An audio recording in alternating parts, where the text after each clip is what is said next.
ಎಲ್ಲರಿಗೂ ನಮಸ್ಕಾರ. ನಮ್ಮ ಧೃತಿ ಡಿವೋಷನಲ್ ಯೂಟ್ಯೂಬ್ ಚಾನಲ್ಗೆ ನಿಮ್ಮೆಲ್ಲರಿಗೂ ಹಾರ್ದಿಕ ಸ್ವಾಗತ. ಇಂದಿನ ಈ ವಿಡಿಯೋದಲ್ಲಿ 2026 ಜುಲೈ 10ರಂದು ಆಚರಿಸಲಾಗುವ ಯೋಗಿನಿ ಏಕಾದಶಿಯ ಸಂಪೂರ್ಣ ಮಾಹಿತಿಯನ್ನು ತಿಳಿದುಕೊಳ್ಳೋಣ. ಯೋಗಿನಿ ಏಕಾದಶಿ ಯಾವ ದಿನ ಬಂದಿದೆ, ಏಕಾದಶಿ ತಿಥಿ ಯಾವಾಗ ಆರಂಭವಾಗುತ್ತದೆ, ಯಾವಾಗ ಮುಕ್ತಾಯವಾಗುತ್ತದೆ, ಪಾರಣೆಯ ಸಮಯ ಯಾವುದು, ಯೋಗಿನಿ ಏಕಾದಶಿಯ ಮಹತ್ವವೇನು, ಪೂಜಾ ವಿಧಾನ ಹೇಗೆ, ಈ ದಿನ ಯಾವ ನಿಯಮಗಳನ್ನು ಪಾಲಿಸಬೇಕು, ಯಾವ ಮಂತ್ರವನ್ನು ಜಪಿಸಬೇಕು, ಯಾವ ದಾನ ಮಾಡಿದರೆ ವಿಶೇಷ ಪುಣ್ಯ ಸಿಗುತ್ತದೆ, ಈ ಎಲ್ಲ ಮಾಹಿತಿಯನ್ನು ಸಂಪೂರ್ಣವಾಗಿ ಈ ವಿಡಿಯೋದಲ್ಲಿ ತಿಳಿದುಕೊಳ್ಳೋಣ.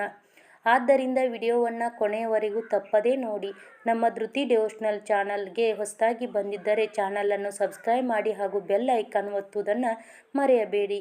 ಸ್ನೇಹಿತರೆ, ಹಿಂದೂ ಧರ್ಮದಲ್ಲಿ ಪ್ರತಿ ಏಕಾದಶಿಗೂ ಅತ್ಯಂತ ಮಹತ್ವವಿದೆ. ಒಂದು ತಿಂಗಳಲ್ಲಿ 2 ಏಕಾದಶಿಗಳು ಬರುತ್ತವೆ, ಒಂದು ಶುಕ್ಲ ಪಕ್ಷದಲ್ಲಿ ಹಾಗೂ ಇನ್ನೊಂದು ಕೃಷ್ಣ ಪಕ್ಷದಲ್ಲಿ. ಈ 2 ಏಕಾದಶಿಗಳು ಶ್ರೀ ಮಹಾವಿಷ್ಣುವಿಗೆ ಅತ್ಯಂತ ಪ್ರಿಯವಾದ ದಿನಗಳಾಗಿವೆ. ಈ ದಿನ ಉಪವಾಸ ಮಾಡಿ ಶ್ರೀಹರಿಯನ್ನು ಭಕ್ತಿಯಿಂದ ಆರಾಧಿಸಿದರೆ ಜೀವನದಲ್ಲಿರುವ ಪಾಪಗಳು ಕ್ಷಯಿಸಿ ಪುಣ್ಯ, ಆರೋಗ್ಯ, ಐಶ್ವರ್ಯ ಹಾಗೂ ನೆಮ್ಮದಿ ದೊರೆಯುತ್ತದೆ.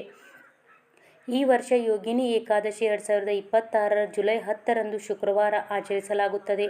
ಏಕಾದಶಿ ತಿಥಿ ಜುಲೈ 9ರಂದು ರಾತ್ರಿ 7 ಗಂಟೆ 46 ನಿಮಿಷಕ್ಕೆ ಪ್ರಾರಂಭವಾಗಿ ಜುಲೈ 10ರಂದು ಸಂಜೆ 4 ಗಂಟೆ 52 ನಿಮಿಷಕ್ಕೆ ಮುಕ್ತಾಯವಾಗುತ್ತದೆ. ಪಾರಣೆ ಮಾಡುವ ಸಮಯ ಜುಲೈ 11 ಬೆಳಿಗ್ಗೆ 5:50ರಿಂದ 8:35ರವರೆಗೆ ಇರುತ್ತದೆ. ಈ ಸಮಯವನ್ನು ಉಪವಾಸವನ್ನು ಮುಗಿಸುವುದು ಶಾಸ್ತ್ರೋಕ್ತವಾಗಿದೆ. ಯೋಗಿನಿ ಏಕಾದಶಿಯ ಮಹತ್ವವನ್ನು ಪದ್ಮ ಪುರಾಣದಲ್ಲಿ ಅತ್ಯಂತ ಅದ್ಭುತವಾಗಿ ವಿವರಿಸಲಾಗಿದೆ. ಈ ವ್ರತವನ್ನು ಆಚರಿಸುವುದರಿಂದ ತಿಳಿಯದು ಮಾಡಿದ ಪಾಪಗಳು ನಿವಾರಣೆಯಾಗುತ್ತವೆ, ಚರ್ಮ ರೋಗಗಳು, ದೈಹಿಕ ಕಷ್ಟಗಳು, ಆರ್ಥಿಕ ಸಂಕಷ್ಟಗಳು ದೂರವಾಗುತ್ತವೆ. ಶ್ರೀ ಮಹಾವಿಷ್ಣುವಿನ ಜೊತೆಗೆ ಮಹಾಲಕ್ಷ್ಮಿಯ ಅನುಗ್ರಹವೂ ದೊರೆಯುತ್ತದೆ. ಕುಬೇರ ದೇವರ ಕೃಪೆಯಿಂದ ಧನ ಸಂಪತ್ತು ಹೆಚ್ಚಾಗುತ್ತದೆ. ಈ ದಿನ ಭಕ್ತಿಯಿಂದ ವಿಷ್ಣು ಸಹಸ್ರನಾಮ ಪಾರಾಯಣ, ಓಂ ನಮೋ ನಾರಾಯಣಾಯ ಮಂತ್ರ ಜಪ, ಅನ್ನದಾನ, ದಾನ ಧರ್ಮ ಮಾಡಿದರೆ ಅನೇಕ ಜನ್ಮಗಳ ಪುಣ್ಯ ದೊರೆಯುತ್ತದೆ. ಇದೀಗ ಯೋಗಿನಿ ಏಕಾದಶಿಯ ದಿನ ತಪ್ಪದೇ ಮಾಡಬೇಕಾದ 5 ಪುಣ್ಯ ಕಾರ್ಯಗಳನ್ನು ತಿಳಿಯೋಣ. ಮೊದಲನೆಯದ್ದು, ಬೆಳಿಗ್ಗೆ ಬೇಗ ಎದ್ದು ಸ್ನಾನ ಮಾಡಿ ಶುದ್ಧ ಮನಸ್ಸಿನಿಂದ ಶ್ರೀ ಮಹಾವಿಷ್ಣುವನ್ನು ಪೂಜಿಸಬೇಕು.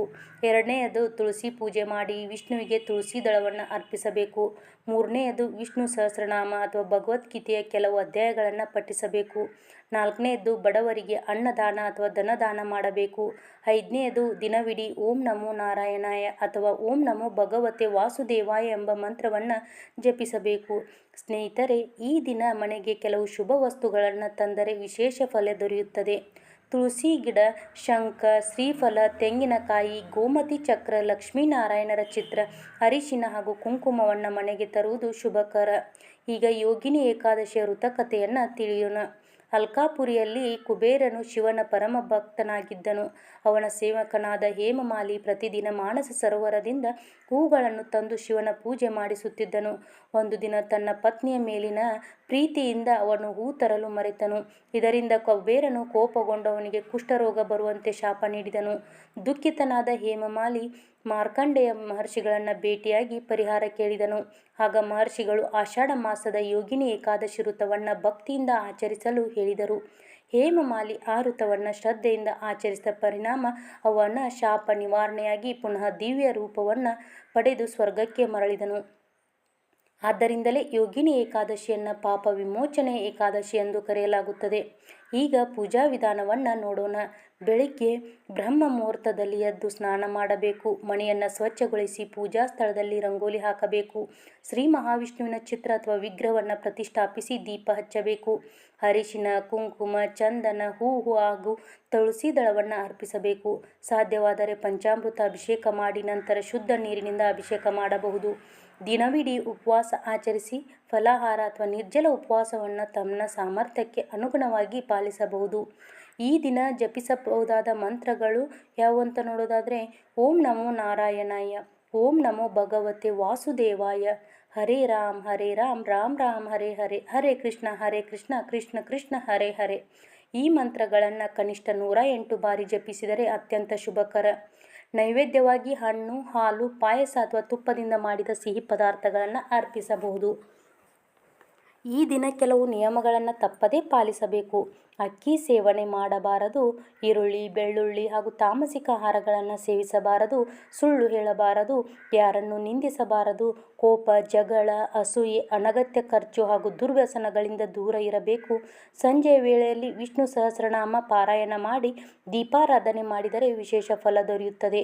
ಮುಂದಿನ ದಿನ ದ್ವಾದಶಿಯ ಪಾರಣೆಯ ಸಮಯದಲ್ಲಿ ಉಪವಾಸ ಮುಗಿಸಿ ಮೊದಲು ಶ್ರೀಹರಿಗೆ ನೈವೇದ್ಯ ಅರ್ಪಿಸಿ ನಂತರ ಅನ್ನ ಸೇವಿಸಬೇಕು. ಸ್ನೇಹಿತರೆ, ಈ ರೀತಿಯಾಗಿ ಭಕ್ತಿಯಿಂದ ಯೋಗಿನಿ ಏಕಾದಶಿ ವ್ರತವನ್ನು ಆಚರಿಸಿದರೆ ಶ್ರೀ ಮಹಾವಿಷ್ಣು, ಮಹಾಲಕ್ಷ್ಮಿ ಹಾಗೂ ಕುಬೇರ ದೇವರ ಅನುಗ್ರಹ ದೊರೆತು ಆರೋಗ್ಯ, ಐಶ್ವರ್ಯ, ಸುಖ, ಶಾಂತಿ, ನೆಮ್ಮದಿ ಮತ್ತು ಕುಟುಂಬದಲ್ಲಿ ಸಂತೋಷ ನೆಲೆಸುತ್ತದೆ. ಇಂದಿನ ಈ ವಿಡಿಯೋ ನಿಮಗೆ ಇಷ್ಟವಾದರೆ ಒಂದು ಲೈಕ್ ಮಾಡಿ, ನಿಮ್ಮ ಕುಟುಂಬದವರು ಹಾಗೂ ಸ್ನೇಹಿತರೊಂದಿಗೆ ತಪ್ಪದೇ ಹಂಚಿಕೊಳ್ಳಿ.